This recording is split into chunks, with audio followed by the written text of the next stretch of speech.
Hey, good morning, good morning, good morning, and welcome to Culture Corner with me, Uncle Chris, as we journey across Jamaica. Yeah, we are going to journey into Jamaica today by talking about the trees. You see, in 1655, when General Venables and William Penn led that expeditionary force that captured Jamaica from the Spaniards, the ensuing battle that they fought ended in 1658, and by 1660, they they started to control Jamaica. In 1664, they had already named the places, having parishes, 7 parishes, and so on. But what I want to talk to you about today is that after that happened, the trading and the moving of humans and plants began. Trust me, there's a lot of trees that came to this country via that route where they were moving them from one place to the other, right? And the trees migrated, most of them from Africa and Southeast Asia and also South America. Now, I'm going to begin with a South American plant. The name of the plant, the botanic name is Enterobolium slycocarpum. Wow, the elephant ears tree. Now, the elephant ears tree is this picture I have right here. And the picture shows you that pod. Yes, it looks like an elephant ears. And that tree can give you a span of over 100 feet. You can just imagine how wide that circle is. And so, and it can live to be a very long, it can live to be many, many hundreds of years old. Okay, now it is the national tree of Costa Rica. The interesting thing about this peas pod or bean pod, it is edible, and this is the seed. just just a little tiny seed. See, there's a little tiny seed right here. Right, that's it there. And I show you a pod also that is dried. This is it, a dried one. And this dried one, yeah, the seeds are in there, of course. But this pod, the dried pod, when the seeds are removed, the pod can be mixed with molasses, and you can mix it up with molasses and give to the pigs and the goats. That's what they do. They use the seed. It's very tough, I can tell you, very tough seed. They use the seed in Costa Rica to make pendants for chains. Would you believe that? I tell you. So this is the first of the three I'm talking about this morning. Now I'm going to go into something that they call the Bambox malabarsium, or the red silk cotton. This is it. Now the red silk cotton is a native of India. And when the tree is in full bloom, again, there is no flowers on this tree. Oh, this is not the only tree where when it blooms, there is no flowers on the tree. Now, the Bambox malabarsium, Bambox is cotton, so you know it's a cotton tree, right? Look at it there. You see those cottons up there? Yes, that's the cotton from this tree, and it's the Bambox malabarsium. Now, I'm going to show you something. Would you believe I actually have cotton from the tree? This is it. This is it. Real silk cotton from the red silk cotton tree that is native to India. All right. This is cotton. This is real cotton. See there? Real cotton. This is cotton from a tree. All right. And it's the Bambox malabarsium, or the red silk cotton, and it's native to India. Okay. Now there's a tree that is called the Calvillia's glory, and that tree is native to Madagascar.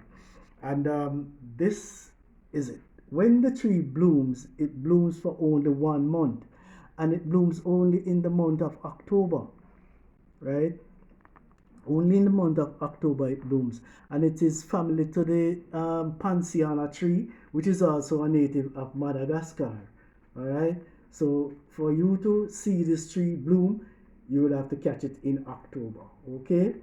Now I'll turn around because this is another beautiful tree, and this one is native to India.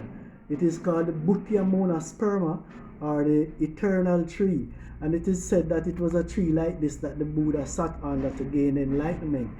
This is another tree. When it's in full bloom, all the leaves are gone.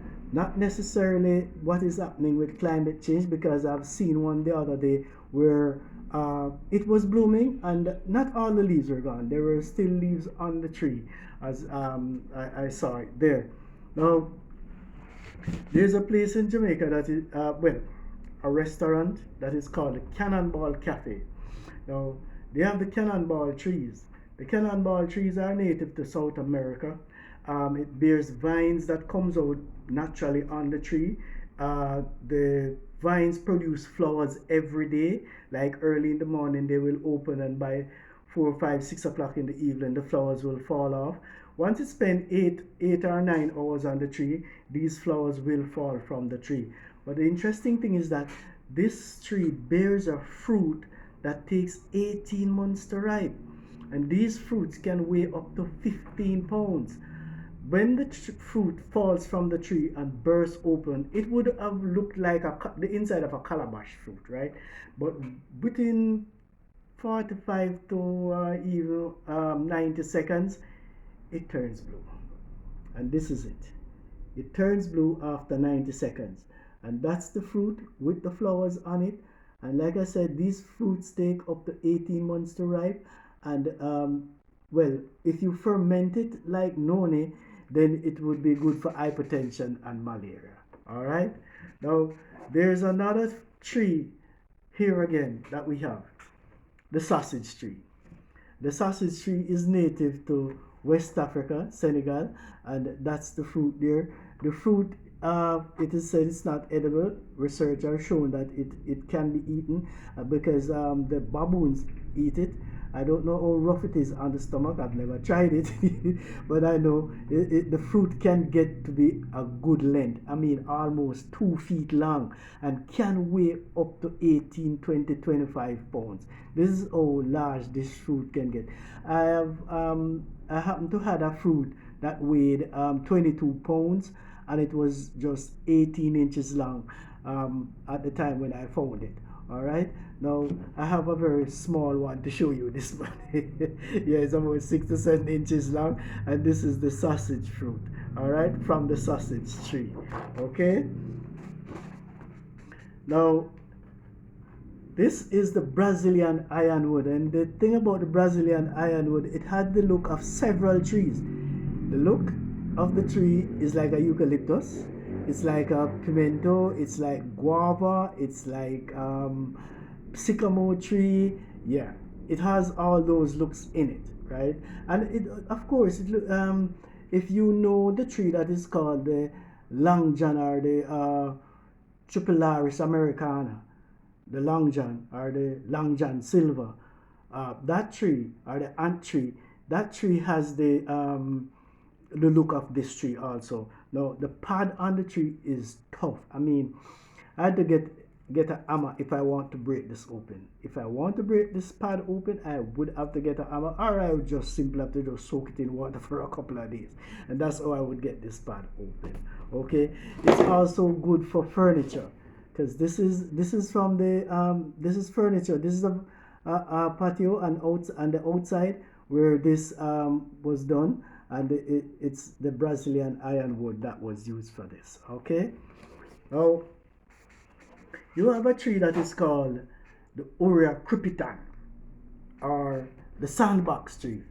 Now the sandbox tree is a native of the Amazon rainforest, and just as how it is from the Amazon rainforest, the tree protects itself. I mean, the entire trunk and the limb of the tree is prickles. All over the tree is prickles. You can't climb the tree. You dare not try climb that tree unless you have some really solid good gloves where those prickles not going to bore through to stick you. But the tree protects itself, right? Now the tree protects itself in more than one way, because it bears a fruit. This fruit here, this fruit, and this is how it bears, upside it down. Trust me, this is how you see this fruit on this tree. And this fruit has the ability to explode at velocity of 160 miles per hour, where one of the seeds can travel up to 250 feet away. This is how it protects itself, right? when it explodes, the entire shell breaks apart. It breaks right apart, right? This is what happened when it explodes. This is what really happened. It explodes and it breaks apart, right? And this is the what you would call the sandbox tree or the exploding fruit tree. Now, there's a tree that is called the rain tree, and it's not the ebony. And would you believe that the reason for calling it the rain tree is because of the leaves? Yes, it is the guango. And the guango tree, this right here, what happens is that at nights the leaves close and it collects the dew. And early in the morning, if you're lucky enough, you will be able to pass by that tree and see it's dripping water coming down because the leaves are opening up now, so the dew is falling on the ground. And so by the time you check it out, the entire all underneath the tree is wet, right? And I'll show you what the pod looks like because it bears a pod that is very sweet. Now I know that goats and cows. I remember as a child, I in Clarendon in Moko, where we used to gather these in buckets and take it and give it to the donkey or the goat or the cow, and they would eat it. And a man, they would drink a whole ton load of water. And would you believe that the guango tree can get really big, and the seeds are tiny. They're small seeds, very small. They're very small seeds. I'm trying to hold. Yeah, that's it there. They're small seeds, right? That's it there, right? And that's the guango. Now, there's a tree that is called the Pseudobambax ellipticum. Wow, yeah. The Pseudobambax ellipticum, or the shaving brush tree, is a native of Mexico and Honduras. It's another tree where all the leaves from the tree will fall when it's blooming. This is the tree. I'm certainly sure that a lot of you might have seen this tree, but it's not native to Jamaica. It's not native. None of the trees that I've shown you are not native to Jamaica. They were brought here many years ago. Okay?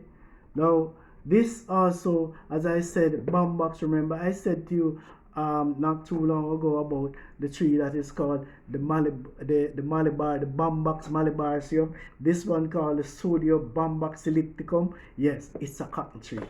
Sure, yeah, it's a cotton tree. That beautiful tree is a cotton tree. And this is the cotton. This is the kind of cotton. It's half white. It's not like the other one that was white. This is half white, and this is how it is. Yeah, this is a cotton tree, and it is the native of Mexico and Honduras. These are the little seeds that you can see down there, right? Those are the seeds that come out of the cotton pod, right? So this is the cotton tree, the shaving brush, and it blooms continuously for 5 months every year from January to May. Every year from January to May, it blooms every day. Okay, now the final tree, yeah, Acacia fistula. And the Cassia fistula is the golden showers tree. And the golden showers tree is native to India. The flower is the national flower of Thailand. When it blooms again, you see, almost all the leaves are gone and it fulls yellow. Now, there's a lot of these trees can be found down on Marasca Road and over by the National Heroes Park and Michael University, and also at the National Water Commission. Right? It is said that the pads on the tree, those long pads you see hanging down, they're a light laxative. And in India, you can get it in the pharmacy to buy. Right? Now, I'm going to show you what it looks like. This is a very small pad, very small, because they can get to be about 2 feet long. They can get, and they call them the pudding pipe. Right? And so, this is one that I broke, just to show you what it looks like on the inside. And this is the, okay, look at that now. This is where the seeds are. And that part you see here is what is produced as a light laxative, right? And so I thank you I thank you for coming in and taking in what I have to say about cheese this morning. This is Uncle Chris from Culture Corner. Have a good day. Bless you.